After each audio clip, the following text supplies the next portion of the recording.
तो दोस्तों आपका स्वागत है हमारे प्यारे से खूबसूरत से यूट्यूब चैनल रजत चौधरी में। और हम आज आपके लिए लेकर आए हैं मैथ से इंपॉर्टेंट क्वेश्चन का शॉर्ट ट्रिक का पार्ट 35। ये जो है पार्ट 35, अगर मेरा पार्ट वाइज वीडियो नहीं देख रहे हैं तो प्लेलिस्ट में जाकर वहाँ से मेरा पार्ट वाइज वीडियो देखना शुरू कर दीजिए, क्योंकि मैं केवल उसी प्रकार के क्वेश्चनों को करा रहा हूँ जो एग्जाम बहुत बार पूछे गए ही क्वेश्चन नंबर 1 देखिए। यदि एक टेलीविजन सेट का मूल्य 25% बढ़ा दिया जाए तो नया मूल्य कितने प्रतिशत घटाया जाए कि मूल स्तर पर वापस आ जाए। इसमें कुछ ज़्यादा करने की आवश्यकता नहीं। देखो, मान लो टेलीविज़न पहले था कितना, इसका एमआरपी था 100 रुपये था, और जो है एमआरपी था 100 रुपये, और उसको बढ़ाकर कितना 25% बढ़ा दिया गया, यानी कि 25 रुपये बढ़ा दिया गया तो वो कितना क्या 125। देखो बच्चे इसमें कन्फ्यूज हो जाते हैं। बच्चे कैसे कन्फ्यूज हो जाते हैं, कहते हैं कि पहले टीवी का मूल्य था 100% था, उसमें अगर 25% बढ़ा देगा मूल्य और मूल स्तर पे लाने के लिए कह रहा है तो 25% हम घटा देंगे, यानी कि कितना मूल स्तर पे लाने के लिए 25% घटा देंगे तो कितना आएगा, यानी कि 25% इसका राइट ऑप्शन हो गया। तो देखो मूल स्तर पे वापस आ जाए, कहता है कितना प्रतिशत घटा जाए कि मूल स्तर पे वापस आ जाए, तो कह रहा है बच्चे सोचते हैं कि इतना परसेंट जब जोड़ा गया है बढ़ा देंगे तो इतना परसेंट घटा देंगे तो मूल स्तर पे चल जाएगा। इसका मतलब ऑप्शन नंबर बी सही मार देते, लेकिन ये गलत है। कैसे गलत है ये देखो, अगर टीवी की एमआरपी था 100 रुपये, उसमें 25 रुपये जोड़ देंगे तो उसकी टीवी की एमआरपी कितनी हो जाएगी 125 रुपये हो जाएगी। अब क्या कह रहा है कि देखो तो नए मूल तो कितने प्रतिशत घटाए जाए कि मूल स्तर पे वह आ जाए। देखो कितना रुपए है 25 रुपये, तो बढ़ाया गया है 25 बटे में टीवी का टोटल अब एमआरपी कितना हो गया, अब 100 नहीं है, टोटल एमआरपी कितना है 125 रुपया हो गया। टोटल एमआरपी है 125 गुणे में 100, बस इतना ही आपको काम करना है। देखो कैसे, ये देखो मान लेते हैं टीवी पहले कितने रुपए की थी 100 रुपये की थी, अब उसमें 25% बढ़ा दिया गया, यानी कि 25 रुपये अगर बढ़ा देंगे तो वो कितना जाएगा 125 रुपये हो जाएगा। अब देखो तो कह रहा है कितने मूल्य घटा दिए जाए, पहले 100 था 25 रुपये तो बढ़ा है तो 25 बटे में टोटल कितना है, टोटल जो है 125 में से तो बढ़ाया 125 ही है, 100 नहीं है टोटल। अब उसका एमआरपी कितना है टीवी की एमआरपी 125, तो 25 बटे 125 गुणे में 100, बस इतना आपको मल्टीप्लाई गुणे में 100 क्योंकि परसेंटेज में लाना है तो इतना आप मल्टीप्लाई कर दीजिए, आपका आंसर आ जाएगा। देखिए 25 बच्चे होता है कितना है, 25 बच्चे होता है 125, ठीक है। 5 से 100 को काटेंगे कितना आएगा 5 दूनी 10, यानी कि 20%, यानी कि अगर हम मूल्य में 20% घटा दें तो जो है टीवी का नया मूल्य हमें प्राप्त हो जाएगा। तो 20% आपको किस ऑप्शन में दिख रहा है, अगर आप ध्यान से देख रहे हो तो option number C, option number C इसका राइट ऑप्शन हो गया। तो मैं उम्मीद करता हूँ क्वेश्चन नंबर पहला भी आप बहुत ही अच्छे तरीके से समझ गए हो। इस प्रकार क्वेश्चन अगर आपके एग्जाम में आ भी रहे हैं तो इसे आप अच्छे से सॉल्व भी कर लोगे। क्वेश्चन नंबर दूसरा देखिए, क्वेश्चन नंबर दूसरा भी मोस्ट इंपॉर्टेंट क्वेश्चन है। क्या कह रहा है क्वेश्चन नंबर दूसरा, कह रहा है राम एक घड़ी रुपए 200 में खरीदता है, यदि वह 50% का मुनाफा 50% छूट देकर कमाना चाहता है तो उसे इसका विक्रय मूल्य रखना चाहिए। देखो क्वेश्चन में कुछ ज़्यादा है नहीं, क्वेश्चन केवल समझना है। क्वेश्चन कहने का मतलब है कि घड़ी है जितना 200 रुपये में वो खरीदता मतलब क्रय मूल्य मतलब खरीदना होता है, ठीक है। 200 रुपये में खरीदता है, वो कह रहा है यदि वह 50% का मुनाफा कमाने के लिए जो है 50% का छूट देकर कमाना चाहता है तो उसे इसका विक्रय मूल्य मतलब अंकित मूल्य एमआरपी कितना रखना चाहिए ये आपको बताना है। देखो तो इस प्रकार क्वेश्चन में कुछ ज़्यादा करने की आवश्यकता नहीं है। कैसे, ये देखो कुछ ज़्यादा करने की आवश्यकता नहीं है। कैसे, ये देखो उसका मुनाफा हो रहा है ना, उसका मतलब लाभ हो रहा है। लाभ में मैं पहले भी कहा भी कह रहा हूँ कि लाभ में 100% जोड़ के लिखा जाता है, तो 100% में से 100% और 150% जोड़ेंगे हो कितना जाएगा 150%। 50% 100 में 50% जोड़ोगे कितना हो जाएगा 150% ना, तो वह 150% का लाभ लेना चाहता है, कितने पे छूट दे रहा है, यानी कि उसकी हानि तो हो रही है, तो 50% पे हानि हो रही है। तो क्या कर रहा है, मैं पहले भी कहूँ अब भी कह रहा हूँ कि हानि को 100% में से 50% घटाने की जितनी हानि हो रही है तो कितना आ रहा है 50%, यानी कि वह 150% के लाभ पर 50% का केवल छूट दे रहा है।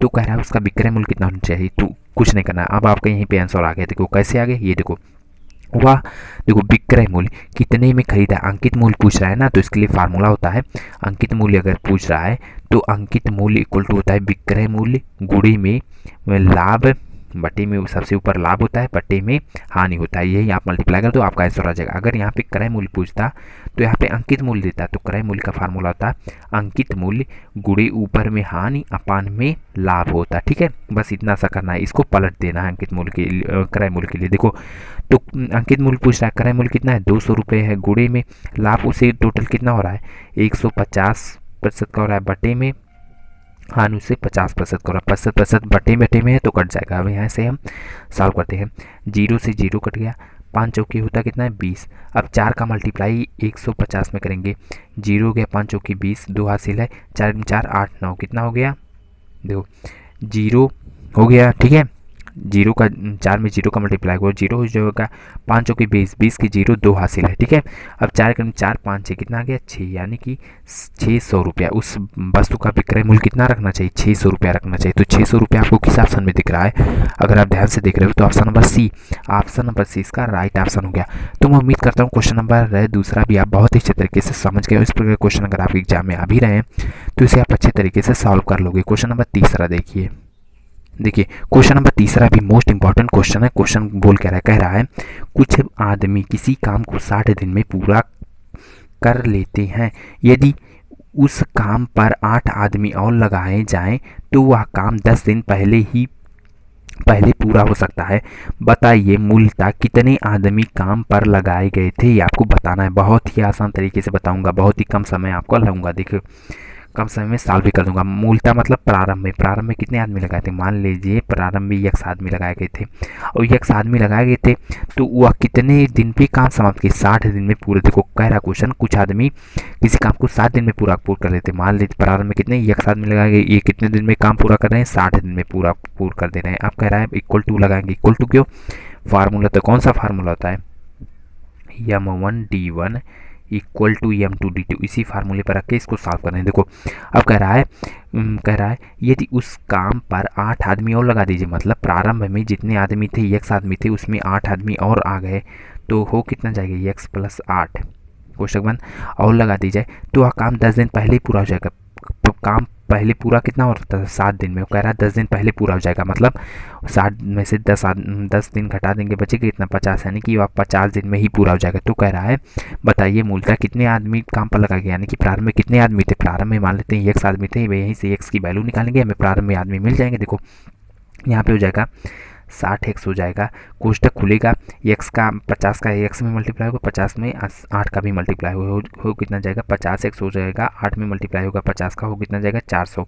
अब देखो 50x में से 60x चला जाएगा, बचेगा कितना 10x। ठीक है, पक्षांतर नहीं जानते हैं तो इसी जो है चैनल पर एकदम बेसिक से सॉरी जो है एकदम बेसिक से बताया हूँ, प्लेलिस्ट में जाकर वहाँ से एकदम बेसिक वीडियो देख सकते हैं। देखो वो कितना जाएगा 400। अब यहाँ से 0 से 0 कट गया, x की वैल्यू कितनी आ गई, x की वैल्यू आ गई 40, कितनी आ गई 40 आ गई। तो मतलब प्रारंभ में कितने आदमी लगाए गए थे 40 आदमी लगाए गए थे, अगर नहीं दिख रहा है तो यहाँ पे देख लो x की वैल्यू आई है 40, तो 40 आदमी लगाए गए थे। 40 आपको किस ऑप्शन में दिख रहा है, अगर आप ध्यान से देख रहे हो तो option number B, option number 20 का राइट ऑप्शन हो गया। तो मैं उम्मीद करता हूँ क्वेश्चन नंबर तीसरा भी आप बहुत ही अच्छे तरीके से समझ गए हैं और इस प्रकार क्वेश्चन अगर आपके एग्जाम में आ भी रहे हैं तो इसे आप बहुत ही अच्छे तरीके से सॉल्व कर लोगे।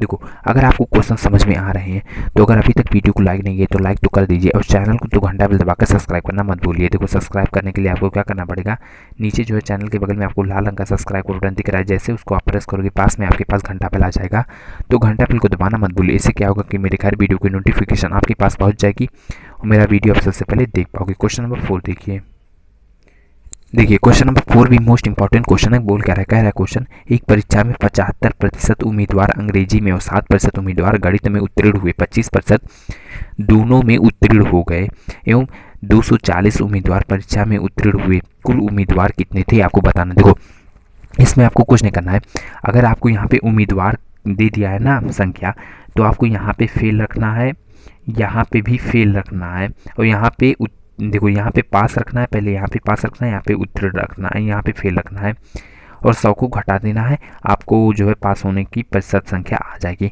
अगर आपको जो है अनुत्तीर्ण यानी कि बिना पास होने वाले फेल की संख्या पूछता तो यहाँ पे आपको जो है फेल रखना पड़ता, यहाँ पे दोनों को पास रखना पड़ता, तो 100 में से घटा देते, आपको फेल होने की प्रतिशत आ जाता है। देखो लेकिन यहाँ पे पास होने की, कुल उम्मीदवार मतलब पास होने का दिया है ना, तो क्या करोगे, यहाँ पे 75% उम्मीदवार अंग्रेजी में पास हुए, 60% उम्मीदवार गणित में पास हुए, और जो है 25% उम्मीदवार दोनों में फेल हो गए। आपको सब टोटल जोड़ देना है और 100 से क्या करना है, घटा देना है, बस। देखो 75 60 25 जोड़ोगे तो कितना आएगा, 75 60 25 को जोड़ोगे आएगा कितना, 160। कितना आएगा, 160% आएगा। 160% में से 100% घटा दोगे तो आएगा कितना, 60%। यानी कि टोटल उम्मीदवार कितने पास हुए, 60%। और 60% पे दिया कितना, 240 उम्मीदवार परीक्षा में उत्तीर्ण हुए, यानी कि 60% की वैल्यू दिया है 240 उम्मीदवार। अब देखो 60% कितना दिया है, 240 उम्मीदवार, तो 60% 240 उम्मीदवार, और कुल उम्मीदवार पूछ रहा है। टोटल उम्मीदवार कितने थे, 100% थे। जब 60% आ गए 240 उम्मीदवार, तो देखो यहाँ से हम 1% की तब पहले वैल्यू निकालेंगे, तो 1% की वैल्यू निकालने के लिए क्या करेंगे, 60 इधर मल्टीप्लाई में इधर जाएगा, डिवाइड में हो जाएगा, 240 बट्टे में क्या है, 60। अब यहाँ से जीरो कटा, 6 चौकी होता कितना, 24, यानी कि 1% जो है 4 उम्मीदवार के बराबर आ रहा है। ठीक है, तो 100% किसके बराबर आएगा, तो हमें ज्ञात क्या करना है, 100% की हमें वैल्यू ज्ञात करनी है। तो 100% के 1% 4 उम्मीदवार के लिए आ रहा है, तो 100% की ज्ञात करने के लिए 100 का 4 में मल्टीप्लाई कर देंगे, हो कितना जाएगा, 400। यानी कि कुल उम्मीदवार कितने थे, यानी कि कुल कैंडिडेट कितने थे, 400 थे। तो 400 आपको किस ऑप्शन में दिख रहा है, option number D. Option number D इसका राइट ऑप्शन हो गया। तो मैं उम्मीद करता हूँ क्वेश्चन नंबर चौथा भी आप बहुत ही अच्छे तरीके से समझ गए हो। इस प्रकार क्वेश्चन अगर आपके एग्जाम में आ भी रहे हैं तो इसे आप बहुत ही अच्छे तरीके से सॉल्व कर लोगे। देखो ये आज का वीडियो मैथ्स से इंपॉर्टेंट क्वेश्चन पे पार्ट ट्रिक शॉर्ट ट्रिक पे पार्ट 35 पे था। अगर क्वेश्चन अच्छा लग रहा है, वीडियो जो है क्वेश्चन समझ में आ रहा है, वीडियो अच्छा लग रहा है, तो वीडियो को लाइक कर दीजिए और चैनल को तो घंटा बेल दबाकर सब्सक्राइब करके मुझसे ज़रूर जुड़ जाइए। धन्यवाद।